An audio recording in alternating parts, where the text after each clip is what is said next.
Em nome do Pai, e do Filho, e do Espírito Santo. Amém. Naquele tempo, os discípulos tinham se esquecido de levar pães. Tinham consigo na barca apenas um pão. Então Jesus os advertiu: prestai atenção e tomai cuidado com o fermento dos fariseus e com o fermento de Herodes. Os discípulos diziam entre si: é porque não temos pão. Mas Jesus percebeu e perguntou-lhes: por que discutis sobre a falta de pão? Ainda não entendeis e nem compreendeis? Vós tendes o coração endurecido? Tendo olhos, não vedes, e tendo ouvidos, não ouvis? Não vos lembrais de quando reparti 5 pães para 5.000 pessoas?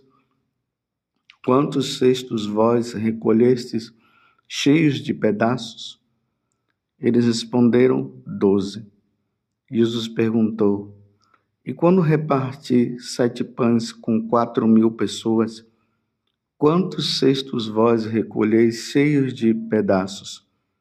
Eles responderam: 7. Jesus disse: e ainda não compreendeis? Palavra da salvação. Glória a vós, Senhor. Meus irmãos e minhas irmãs, estamos no Evangelho de São Marcos, capítulo 8, do versículo 14 até o versículo 21. E vocês viram quantos questionamentos, quantas perguntas feitas para os discípulos e quantos questionamentos por parte dos discípulos diante daquela multiplicação dos pães que havia feito. Eles ainda estavam abismados, mas ao mesmo tempo com o coração endurecido, eles não estavam compreendendo nada.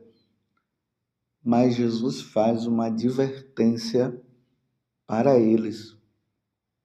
Jesus falou o seguinte: prestai atenção e tomai cuidado com o fermento dos fariseus e com o fermento de Herodes. Bem, a primeira coisa que precisamos notar é que o fermento ele faz crescer a massa. Então, quando ali o padeiro está mexendo no pão, ele coloca ali o fermento e o fermento faz a massa crescer. A mesma coisa quando a mulher faz também com o bolo, quando está fazendo o bolo, e também outras coisas que se usa o fermento. O fermento, repito, faz crescer a massa. Então Jesus está dizendo: cuidado com o fermento dos fariseus e cuidado também com o fermento de Herodes. Então aqui nós precisamos meditar então em algo. Que tipo de fermento então é o dos fariseus? E que tipo de fermento é o de Herodes? Então, quando nós vemos ali os fariseus, nós vamos percebendo que eles se apresentam como pessoas assim irrepreensíveis, mas ao mesmo tempo eles estão amarrados nas tradições antigas. Vocês se lembram que esses dias Jesus falou justamente sobre isso, que eles, quando vão comer, não lavam as mãos? Vocês lembram também daquela situação do sábado, que Jesus estava ali com os discípulos colhendo trigo, e eles tinham o direito de colher trigos para se alimentar porque estavam com fome, e realmente essas autoridades religiosas começaram a questionar, dizendo que eles não podiam comer, ou melhor, arrancar os trigos naquele dia, porque era o sábado, era o dia do Senhor. E Jesus conta para eles, contou aquela história de Davi que tinha entrado no templo e não podia comer os pães consagrados, e o sacerdote que estava lá diante da situação acabou dando, e Jesus acabou mostrando que realmente o bem precisa ser feito. Então, o fermento dos fariseus é um fermento que faz as pessoas ficarem presas em situações que não levam elas no caminho da santidade. Eles são rigorosos, mas ao mesmo tempo eles não vivem.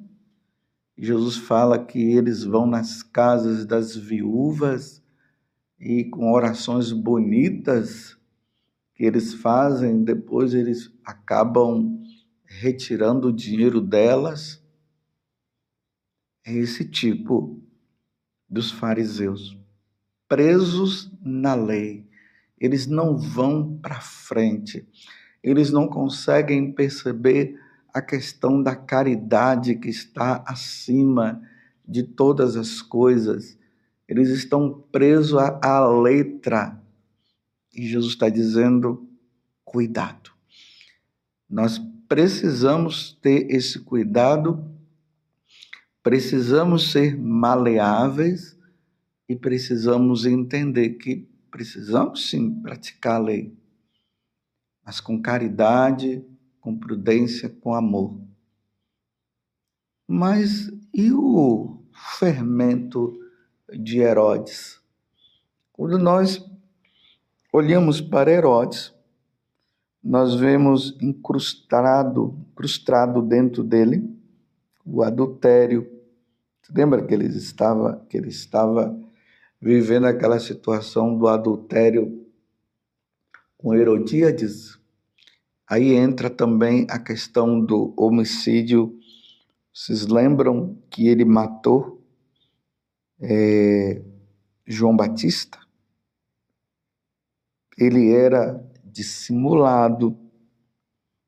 Ele sabia quem era João Batista. Ele tinha medo das coisas que João Batista falava, mas ao mesmo tempo ele prendeu João Batista. E diante de um juramento que tinha acontecido ali, que ele fez diante da filha de Herodíades, que dançou, ele disse, darei todo o meu reino por você. E aí a filha de Herodíades pergunta para a mãe, o que é que eu vou pedir para ele então? Ela, a cabeça de João Batista. E ela vai lá e pede a cabeça de João Batista, e Herodes, diante daquela situação de tantas pessoas que estavam lá, pessoa da aristocracia, ele acabou cedendo e matando João Batista. Esses são os dois fermentos que nós precisamos evitar. Em qual dos dois você está, Padre José Augusto? Em qual dos dois o Senhor está? Precisamos caminhar com Deus, precisamos ser fiéis a Deus. Não podemos entrar nisso. E é por isso, meus irmãos, que na primeira leitura de hoje, que está no livro do Gênesis, no capítulo 6, do versículo 5 ao 8, depois o capítulo 7, do 1º até o 5º, e depois o versículo 10. Está pingado assim, mas depois você dá uma lida para meditar melhor.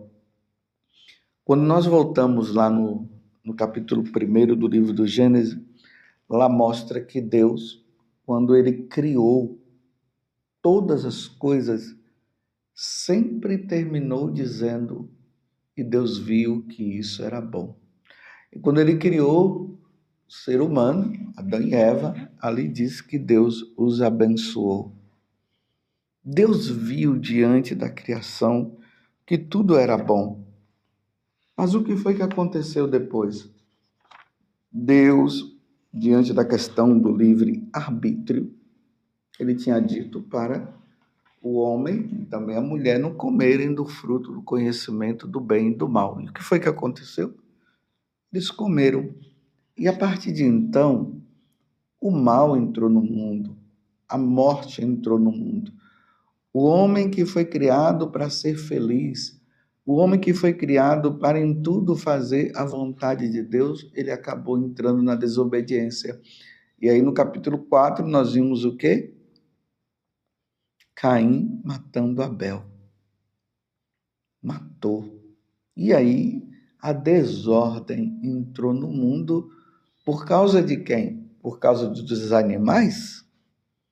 Por causa das aves? Por causa das plantas? Não, a desordem entrou no mundo por causa do homem. E é triste, meus irmãos, notar o que Deus fala aqui neste livro do Gênesis, no capítulo 6, que eu acabei de falar. Aqui vai dizer que Deus, vendo a situação do homem, Deus se arrependeu de ter criado o homem. Imagina! Eu vou ler aqui o versículo 5, do capítulo 6. O Senhor viu que havia crescido a maldade do homem na terra. E como os projetos do seu coração tendiam sempre para o mal, então o Senhor arrependeu-se de ter feito o homem na terra e ficou com o coração muito magoado. E disse: vou exterminar da face da terra o homem que criei, e com ele os animais, os répteis e até as aves do céu, pois estou arrependido de os ter feito. Olha só, meus irmãos. Deus nos cria e por causa da nossa dureza de coração, lembra a dureza de coração que Jesus falou dos apóstolos? Lembra do fermento de Herodes, do fermento dos fariseus?